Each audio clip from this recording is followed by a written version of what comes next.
ഞാൻ പറഞ്ഞുതരാം. ഇത് വ്യാപകമായി സോഷ്യൽ മീഡിയയിൽ തെറ്റായി പ്രചരിപ്പിക്കുന്ന കാര്യങ്ങളാണ്. നിങ്ങൾ തെറ്റിദ്ധരിച്ച് പറയുകയാണ്. ഒരു തരത്തിലും ഒരു ഫോൾട്ടും ഒരു സ്ഥലത്തും ഉണ്ടായിട്ടില്ല. ഒരു ക്യാമ്പിൽ പോലും ഒരു പ്രശ്നം ഉണ്ടായിട്ടില്ല. അല്ല വെയിറ്റ്, ഞാൻ പറഞ്ഞു തീർക്കും. ഒരു ക്യാമ്പിൽ പോലും ഒരു പ്രശ്നം ഉണ്ടായില്ല. ആറന്മുളയിൽ ഉണ്ടായത് ഒരു പാർട്ടിയുടെ ഏരിയ സെക്രട്ടറി ആയിട്ടുള്ള ഒരാൾ ഒരു സ്ത്രീയെ പ്രേരിപ്പിച്ച് അവിടെ മീഡിയയെ കൊണ്ട് പറയിപ്പിക്കുകയാണ്. പിന്നീട് ആ സ്ത്രീ വന്ന് കറക്റ്റ് പറഞ്ഞു. ഈ കുത്തിത്തിരിപ്പ് ഉണ്ടാക്കരുത്. ദുരന്തങ്ങൾ ഉണ്ടാകുന്ന സമയത്ത് കുത്തിത്തിരിപ്പ് ദുരന്തങ്ങൾ ഉണ്ടാകുമ്പോൾ അത് അറിയില്ല. അവർ പറഞ്ഞല്ലോ, അവർ വന്ന് രണ്ടാമത് പറഞ്ഞല്ലോ.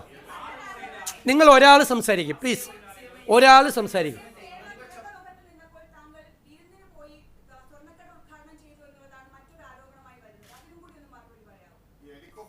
ഞാൻ ഈ പറഞ്ഞുതരാം. രാവിലെ മുതൽ എല്ലാ ചോദ്യം കൂടി ചോദിക്കുന്നത്. രാവിലെ മുതൽ 5 മണിക്കാണ് ഈ വിവരം അറിയുന്നത്. 5 മണി തൊട്ട് റവന്യൂ മിനിസ്റ്ററെ ബന്ധപ്പെട്ടു, ചീഫ് സെക്രട്ടറിയെ ബന്ധപ്പെട്ടു, ജില്ലയിലെ ചാർജുള്ള മന്ത്രിമാരെ ബന്ധപ്പെട്ടു, എല്ലാ കളക്ടർമാരെയും ബന്ധപ്പെട്ടു, എല്ലാ മന്ത്രിമാരും സ്പോട്ടിലെത്തി, എല്ലാ MLA-മാരെയും ബന്ധപ്പെട്ടു, എല്ലാ കളക്ടർമാരെയും ബന്ധപ്പെട്ടു. നമ്മൾ അങ്ങോട്ട് വരേണ്ട ആവശ്യമുണ്ടോ എന്ന് അവരോട് ചോദിച്ചു. വരേണ്ട ആവശ്യമില്ല എന്ന് പറഞ്ഞു. നമ്മൾ എടുത്ത പ്രോഗ്രാമിന് പോയി. ഞാൻ ഭക്ഷണം കഴിച്ചു പോയി അന്ന് 3 മണിയായപ്പോൾ.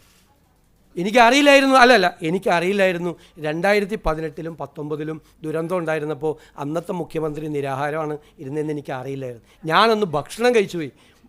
നിങ്ങൾ എത്ര അപവാദ പ്രചരണമാണ് നടക്കുന്നത്.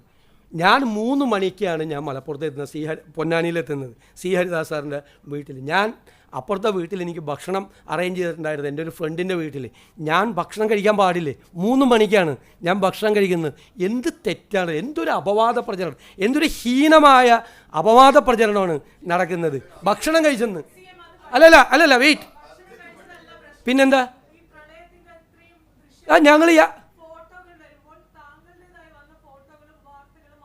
ഞാൻ ഭക്ഷണം കഴിക്കുന്ന എങ്ങനെ മാച്ച്, എന്ത് മാച്ചിങ് ആണുള്ളത്? നീലയും കറുപ്പോ?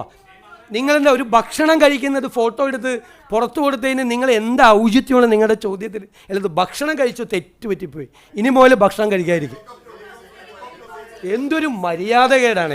എത്ര ഹീനമായിട്ടുള്ള പ്രചരണമാണ്. ഒരു സ്ഥലത്ത് ഭക്ഷണം കഴിക്കുന്നത്, ഒരു സ്ഥലത്ത് വെള്ളം എടുക്കുന്നു. അല്ല, ഒരു ചോദ്യത്തിന് മറുപടി പറ. ഇതിനൊന്നും മറുപടി പറ.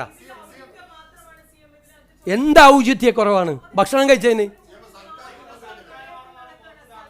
ഭക്ഷണം കഴിക്കാൻ പാടില്ലേ? നിങ്ങൾക്ക് വേറെ എന്തോ ദുരുദ്ദേശമുണ്ട് നിങ്ങൾ ചോദിക്കുന്നതിൽ.